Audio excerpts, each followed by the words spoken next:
Hey, Hans from Request for Music here, and this is a video about the big envelope editor.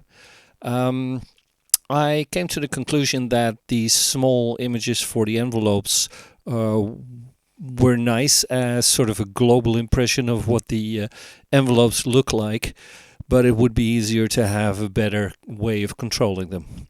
So what you have now is the option to double click on any envelope, and you get this extra screen opening up, and this extra screen has some options in there, of course. First of all, it shows you which of the envelopes is selected.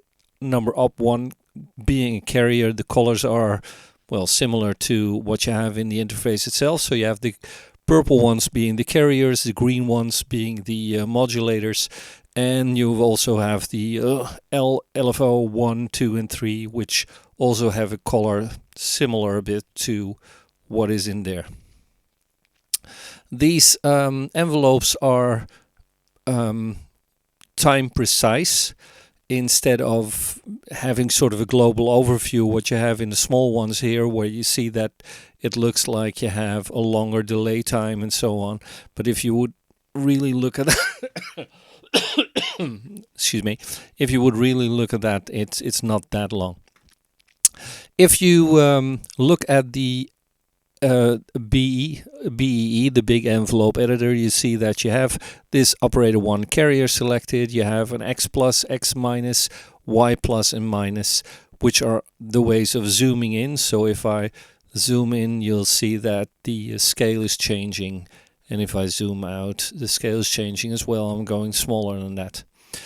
Next to those X and Y zoom functions, you have a reset function that resets to a sort of standard that is saved in the original software that I created.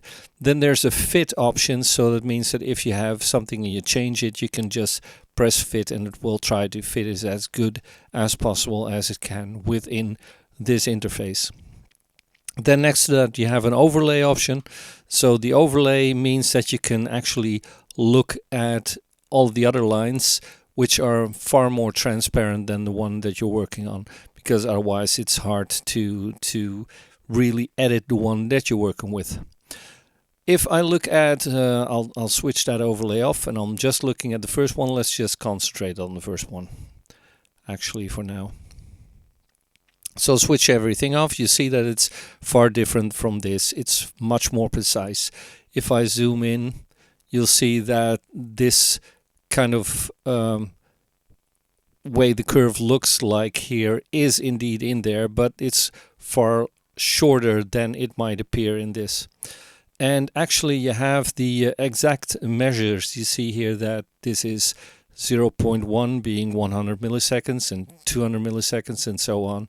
And on the bottom you see the actual times for all of the points, P1, P2, P3 and 4, and you see the levels and the actual duration of the delay as well, because there is a point here which you can drag to delay whatever you're doing. So if I would do something like this and I would drag this to some length, I could just do this and then press my fit again to make sure that I see whatever is in there. So I could do something like this. And if I wanted more more precise, so I'll go back a bit and I zoom in, I can actually also drag on this point with my shift, because normally it would make larger steps. But if I want it to be more exact, I can use my fine by using the shift key in the same shift drag actually. So I press my shift key and I drag on it, and if I go in either my level position or in my rate position, it can still do that kind of thing. So that makes it much more convenient to edit one of those points. You can still use this one.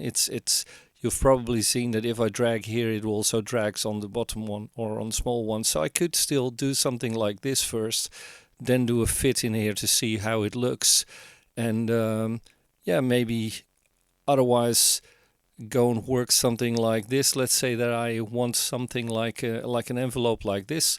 I can still do my Alt Shift on the areas here to copy it, and then without the shift paste it on all the other ones. And then if I click on number 2, for instance, I get the color for that one. I could do an overlay. I could switch this on, and I could try to press or to place this in another fashion, something like this. Go on to my third one and do something there. So you have much more control, much more easy control, that is, to do the kind of stuff that you would want with your edits. So let's just see what happens now. I've got numbers 2, 3, and 4. So let's just switch them on for now.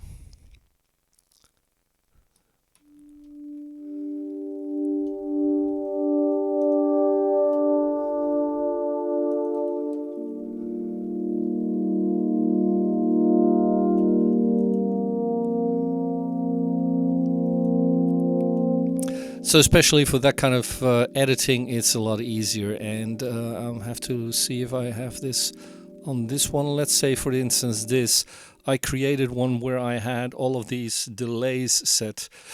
So if I zoom in, I can actually see that if I look at my number 1, it's exactly on the start, of course. And then my second one, I took the duration and put it exactly, so that's this point, and I've put it exactly at 1 second. So let's dial it back to 1 second, and then the next one is at 2 seconds. So I was already going to the third one. So the next one is on 2 seconds, 3 seconds, 4 seconds, and 5 seconds.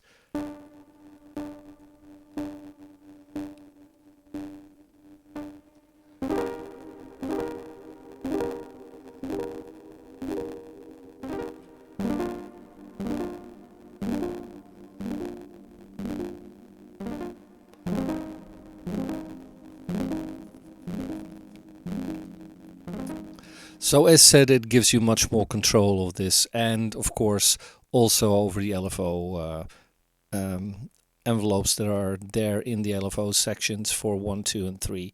So I hope you you like that addition to Dex, and I'll see you back in the next video. So cheers for now. Bye bye.